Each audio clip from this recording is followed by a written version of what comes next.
한국 피해서 일본 왔다가 이게 무슨 꼴이지? 여기 한국을 대신해 일본에 왔다가 땅을 치고 후회하는 태국 여성이 있는데요. 이 여성에게 대체 무슨 일이 일어난 걸까요? 오늘의 사연 들어보도록 하겠습니다. 사연 시작하기에 앞서 구독 버튼 한 번만 꾹 눌러주세요.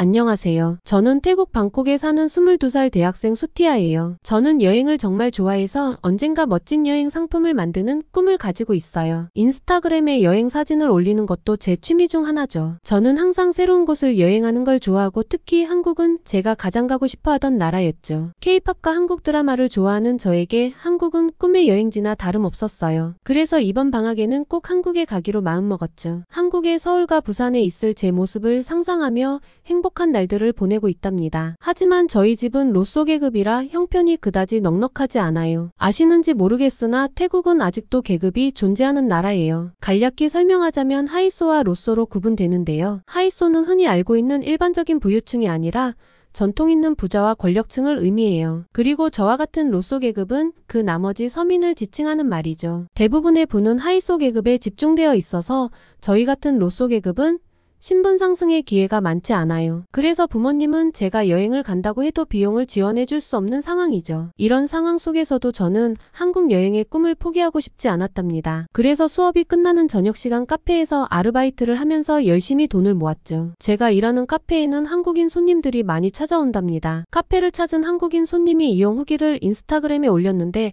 반응이 좋았나 봐요. 카페 분위기와 저희 가게만의 제조 스타일이 한국인의 입맛에는 잘 맞는다는 거였어요. 그 덕에 저는 가게에서 한국인들을 쉽게 볼 수 있었죠. 하루는 한국 관광객이 주문을 기다리다 순서가 되니 사와디카라며 먼저 인사를 건네는 거예요. 너무 신기하기도 하고 고마운 마음이 들어 저도 한국어로 안녕하세요라고 인사했어요. 방문한 국가의 인사말을 미리 준비해 오는 게 어려운 일은 아니지만 이것만 봐도 한국인은 예의와 매너가 느껴지는 사람들이었어요. 한국인 관광객들이 친절하기는 했지만 제가 하는 일이 쉬운 일은 아니었어요. 카페 일을 마치고 집으로 돌아오면 거의 녹초가 되어 있었답니다. 이런 제 모습을 보고는 태국인 친구가 저에게 물었죠. 카페 아르바이트에 너무 몰두하는 거 아니냐고요. 저는 한국을 가기 위해 열심히 돈을 모으는 중이라고 얘기했어요. 한국이라고? 너 정말 아무것도 모르는구나. 그러면서 친구는 최근 벌어지고 있는 벤코리아 사태에 대해서 이야기해줬어요. 저는 일을 마치고 친구가 말해준 벤코리아 사태에 대해서 검색하기 시작했어요. 벤코리아 사태는 한국의 입국 심사 강화 정책에 대한 반발로 시작되었고 많은 태국인들이 한국 여행을 자제하고 한국 제품을 불매하자는 운동을 뜻하는 거였어요. 이 운동의 시작은 태국의 유명 인플루언서 와라니타의 한국 입국 거부 사건이었어요. 와라니타는 인천공항 입국 심사관에게서 입국을 허가받지 못하자 난동을 부렸고 공항 측에서는 난동으로 인한 구금과 조사를 진행하게 되었다고 해요. 그 과정에서 와라니타는 불만이 극에 달했고 결국 태국행 비행기에 올라 돌아올 수밖에 없었죠. 와라니타는 SNS를 통해 한국의 입국 심사가 불공정하고 차별적이라고 주장했어요. 그리고 태국의 많은 팔로워들이 이에 동조했죠. 이런 심각한 상황에서 구글과 유튜브를 통해서 한국의 뉴스와 기사를 보았어요. 태국 유명 가수의 한국 콘서트장에서 158명의 불법 체류자를 적발했다는 기사가 있었어요. 이 사건은 한국에서도 기사가 크게 났던 상황이었죠. 한국의 입장도 이해가 갔어요. 한국에서 적발된 불법 체류자 중 78%가 태국인이라는 통계가 있대요. 게다가 한국의 외국인 불법 체류자 마약사범 중 75%가 태국인이라고 해요. 이런 상황에서 한국이 입국 심사를 강화할 수밖에 없다는 것을 이해하게 되었어요. 나중에 밝혀진 바로는 와라니타가 실제로 한국에서 불법 체류 혐의로 조사를 받았다고 해요. 하지만 태국인들은 자신의 잘못은 생각하지 않고 벤코리아 사태가 더욱 격렬해지는 것 같아요. 얼마 전 제가 존경하는 한국어 선생님께서 SNS에 글을 올리셨어요. 한국에 대한 혐한 감정과 불매운동을 자제하자는 내용이었죠. 하지만 그 글에는 정말 심한 악플들이 달렸어요. 매국노라는 말까지 나오더라고요. 이런데도 한국에 갈 거야? 지금 한국에 가면 태국인들은 불법 체류자로 간주하고 모두 감옥으로 보내거나 강제로 추방당하고 있어. 나타원이 말하길 수티야, 지금 엔화 환율이 낮아서 한국보다 훨씬 저렴해. 게다가 시즈오카는 정말 아름다운 곳이래. 그걸 보면서 저는 한국 여행에 대해 다시 생각해보게 되었어요. 험악해진 분위기에 한국에 갔다가 봉변이라도 당하면 어쩌나 하는 생각이 들었죠. 결국 저는 고민 끝에 한국 여행을 포기하기로 했어요. 대신 일본의 시즈오카로 여행을 가기로 결정했죠. 하지만 마음 한구석에서는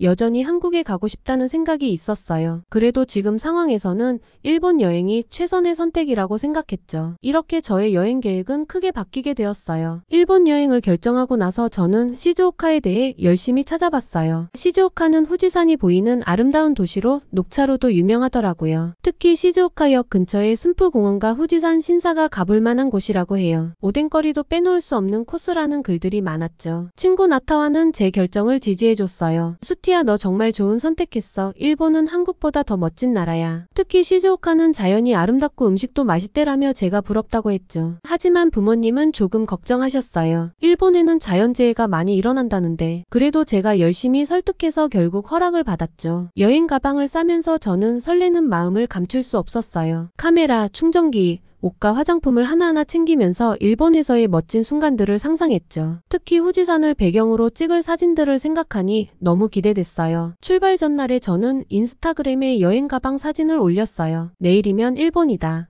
친구들이 좋아요를 누르고 댓글을 달아줬답니다. 잘 다녀오라는 말부터 부럽다는 말도 많이 있었죠. 특히 사진 많이 찍어서 올려줘라는 글은 저를 뿌듯하게 만들어줬어요. 다음날 아침 저는 흥분된 마음으로 수완나품 공항에 도착했어요. 출국장으로 들어가면서 드디어 시작이구나 하는 생각이 들었죠. 비행기를 기다리는 동안 일본 여행 가이드북을 다시 한번 살펴봤어요. 비행기에 탑승하고 이륙할 때 창밖으로 방콕의 풍경이 작아지는 걸 보며 가슴이 두근거렸죠. 5시간의 비행 끝에 드디어 일본에 도착했답니다. 나리타 공항에 발을 딛는 순간에 저는 정말 일본에 왔다는 걸 실감했어요. 하지만 공항에 도착하자마자 안내방송이 들렸어요. 그리고 사람들의 발걸음이 바쁘게 움직이는 게 보였죠. 현재 태풍주의보가 발효 중입니다. 모든 여행객들은 주의해 주시기 바랍니다. 그 순간 저는 불안한 예감이 들기도 했지만 그저 안내방송으로 생각했어요. 설마 그렇게 심각한 건 아니겠지? 시즈오카로 가는 열차를 타면서도 여전히 설렘이 가득했어요. 창밖으로 지나가는 일본의 풍경을 보며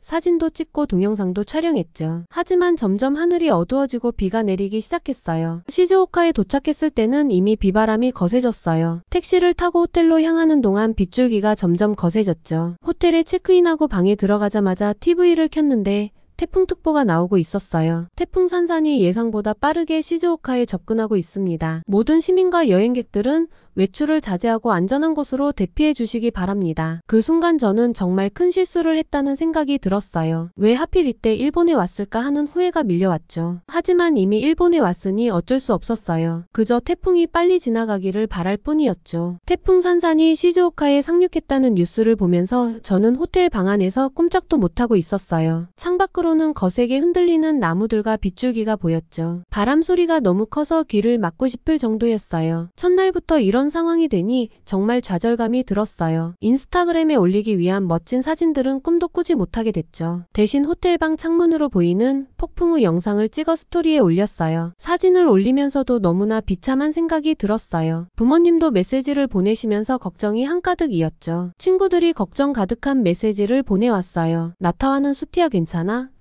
뉴스에서 태풍이 심각하다던데 라고 물어봤죠. 저는 그저 호텔에서 안전하게 있다고 대답할 수밖에 없었어요. 호텔 직원이 방송을 통해 안내를 해줬어요. 모든 투숙객 여러분, 안전을 위해 외출을 절대 삼가해 주시기 바랍니다. 필요한 물품이 있으시면 프론트로 연락해 주세요. 그제서야 저는 음식이 필요하다는 걸 깨달았어요. 다행히 호텔 1층에 작은 편의점이 있었고 저는 용기를 내어 엘리베이터를 타고 내려갔죠. 편의점에는 이미 많은 사람들이 모여 있었어요. 저는 삼각김밥과 컵라면 그리고 물을 구입했어요. 이때만 해도 이게 여행 기간 동안의 식사가 될 줄은 몰랐죠. 방으로 돌아와 TV를 보니 상황이 점점 심각해지고 있었어요. 시즈오카 일부 지역에 대피 명령이 내려졌대요. 다행히 제가 있는 호텔은 안전한 지역이었지만 그래도 불안한 마음을 떨칠 수는 없었어요. 밤이 되자 태풍은 더욱 거세졌어요. 창문이 흔들리는 소리에 잠을 이룰 수가 없어 결국 밤새 뜬 눈으로 지새웠어요. 인스타그램으로 친구들과 대화를 나누면서 겨우 시간을 보냈답니다. 다음날 아침에도 태풍은 여전히 맹위를 떨치고 있었어요. TV에서는 계속해서 외출 자제 안내가 나왔고 일부 지역의 정전 소식도 전해졌죠. 저는 그저 제가 있는 호텔에 정전만 되지 않기를 간절히 바랬어요. 점심이 되자 배가 고파왔고 어제 산 편의점 음식으로 간단히 끼니를 해결했어요. 컵라면을 먹으면서 이럴 줄 알았으면 한국에 갈 걸 하는 생각이 들었어요. 여행은커녕 호텔에 갇혀서 컵라면을 먹고 있는 모습을 보니 한심하기도 하고 눈물도 났답니다. 한국에 간 친구들의 인스타그램을 보니 더욱 후회가 되더라고요. 일본으로 여행을 결정하게 된 건 나타완의 추천도 있었지만 태국과 유사한 점도 많아서 오히려 한국보다 편안한 마음을 가질 수도 있겠다는 생각에서였죠. 사실 두 나라는 오랫동안 우호적인 관계를 유지해왔어요. 역사적으로도 깊은 유대감이 있고 문화적으로도 비슷한 점이 많아요. 두 나라 모두 불교 국가이고 입헌군 주제로 왕실을 존경하는 문화가 있죠. 또한 양국 국민들의 성격도 비슷한 점이 많아요. 예의를 중시하고 남을 배려하는 문화와 간접적인 의사소통 방식이 그렇죠. 이런 이유로 일본을 결정한 제 생각을 책망하고 있던 와중에도 태풍의 무서움은 버티기 어려웠답니다. 밤이 되자 비바람 소리가 더욱 거세졌고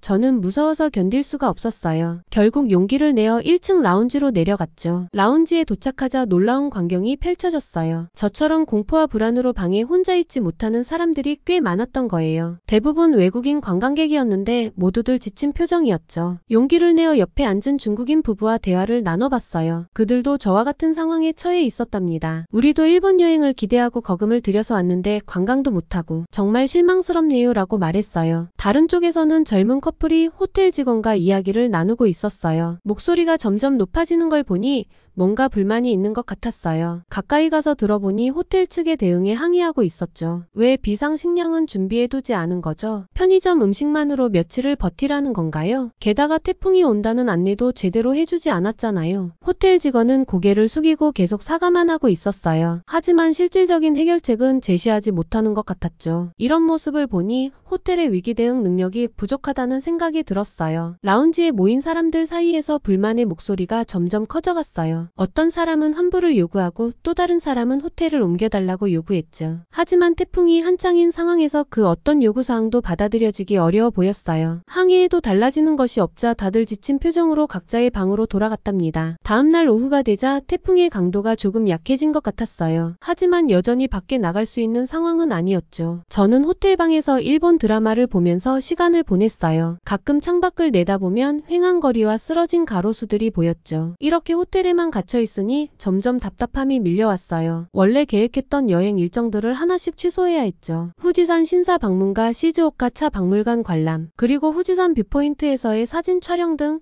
이 모든 계획들이 물거품이 되어버렸어요. 저녁이 되자 호텔에서 또다시 긴급 공지가 있었어요. 태풍으로 인해 일부 지역의 수도 공급이 중단될 수 있습니다. 물을 아껴 사용해 주시기 바랍니다. 이 소식을 듣고 저는 정말 눈앞이 캄캄해졌어요. 이러다 물도 못 마시게 되는 건 아닐까 하는 걱정이 들었죠. 밤이 되자 폭풍우 소리가 더욱 커졌고 무서워서 이불을 뒤집어 쓰고 웅크리고 있었죠. 그때 갑자기 쾅 하는 소리와 함께 방에 불이 꺼졌어요. 순간 심장이 멎는 줄 알았어요. 다행히 비상등이 켜졌지만 그 어두운 상황에서 저는 정말 공포를 느꼈어요. 스피커에는 호텔 측의 안내 방송이 흘러나오고 있었죠. 일시적인 정전이 발생했습니다. 곧 복구될 예정이오니 당황하지 마시고 침착하게 기다려주시기 바랍니다. 하지만 그 일시적이라는 말이 얼마나 길어질지 아무도 몰랐죠. 결국 그날 밤에도 제대로 잠을 이루지 못했어요. 캄캄한 방에서 휴대폰 불빛에 의지한 채 밤을 지새웠죠. 인스타그램의 현재 상황을 계속 업데이트할까 하다가 너무 비참한 생각이 들어서 포기했답니다. 다음날 아침에 다행히 전기가 복구되었지만 태풍은 여전히 계속되고 있었죠. TV에서는 태풍이 오늘 저녁쯤 빠져나갈 거라고 예보했어요. 그 소식을 들으니 조금은 안도가 되었지만 이미 3일째 호텔에 갇혀있는 상황이 너무나 힘들었죠. 점심으로 또다시 편의점 음식을 먹으면서 저는 이번 여행에 대한 후회가 밀려왔어요. 왜 하필 일본으로 왔을까? 한국에 갔으면 이렇게 힘들진 않았을 텐데 라는 생각이 계속 맴돌았죠. 오후가 되자 비바람이 조금씩 잦아들기 시작했어요. 창밖으로 보이는 하늘도 조금씩 맑아지는 것 같았죠. 하지만 여전히 외출은 금지되어 있었어요. 저는 그저 내일이면 밖에 나갈 수 있기를 간절히 바랬어요. 이렇게 3일 동안 호텔에 갇혀 있으면서 여행의 의미에 대해 다시 한번 생각해보게 되었답니다. 멋진 곳을 구경하고 맛있는 음식을 먹는 것도 중요하지만 무엇보다 안전이 가장 중요하다는 걸 뼈저리게 느꼈죠. 또 SNS에 보여지는 모습만으로 여행지를 선택하는 것이 얼마나 위험한지도 깨달았어요. 제가 그토록 동경했던 한국 여행 대신 일본을 선택한 것도 결국은 SNS의 영향이 컸으니까요. 밤이 되자 태풍은 정말로 시즈오카를 빠져나갔어요. TV에서는 내일부터 일상으로 복귀할 수 있을 것 같다고 했죠. 하지만 저에겐 이미 늦은 소식이었어요. 소식이었어요. 내일이면 방콕으로 돌아가야 했으니까요. 태풍이 완전히 지나가고 맑은 하늘이 보이기 시작한 날에 저는 짐을 싸기 시작했어요. 창밖으로 보이는 파란 하늘과 밝은 햇살이 마치 저를 비웃는 것 같았죠. 이제 와서 뭐하러 좋은 날씨냐라는 생각이 들었어요. 호텔 로비에 내려가 보니 다른 관광객들도 저와 비슷한 표정을 짓고 있더라고요. 모두들 실망과 아쉬움이 가득한 얼굴이었죠. 체크아웃을 하면서 호텔 직원이 말했어요. 정말 죄송합니다. 다음에 오시면 더 좋은 여행을 하실 수 있을 거예요. 하지만 저는 속으로 말했어요.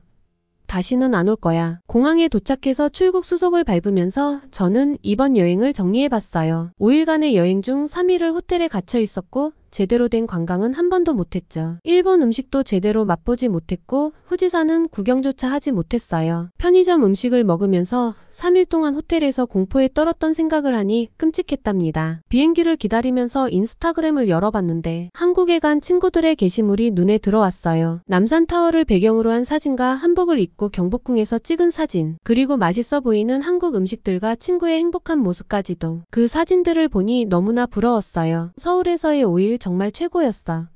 이런 글과 함께 올린 사진들을 보니 더욱 가슴이 아팠어요. 한국으로 갔으면 어땠을까 하는 후회가 밀려왔죠. 비행기에 탑승하고 이륙할 때 창밖으로 보이는 일본의 풍경을 보니 한숨이 절로 나왔어요. 이번 여행은 정말 최악이었죠. 돈도 시간도 다 날리고 스트레스만 잔뜩 받았어요. 비행기 안에서 저는 이번 여행에 대한 반성의 시간을 가졌어요. SNS에서 보이는 모습만 믿고 여행지를 결정한 것과 자연재해의 위험성을 제대로 살피지 않은 것, 그리고 무엇보다 벤코리아 운동에 휩쓸려 제가 정말 가고 싶었던 곳을 포기한 것, 이 모든 것들이 후회되었죠. 방콕에 도착하자마자 저는 부모님께 전화를 걸었어요. 엄마, 아빠 저 도착했어요. 정말 죄송해요. 걱정 많이 끼쳐드렸죠? 부모님은 그저 제가 무사히 돌아온 것에 안도하셨어요. 하지만 저는 여전히 마음이 무겁고 죄송했죠. 집에 도착하고 짐을 풀면서 이번 여행에서 찍은 사진들을 다시 봤어요. 호텔 안에서 찍은 우중충한 하늘과 편의점 음식들, 그리고 제 지친 표정. 이런 사진들을 보니 웃음이 나왔어요. 난 5일 동안 뭐 한 거지?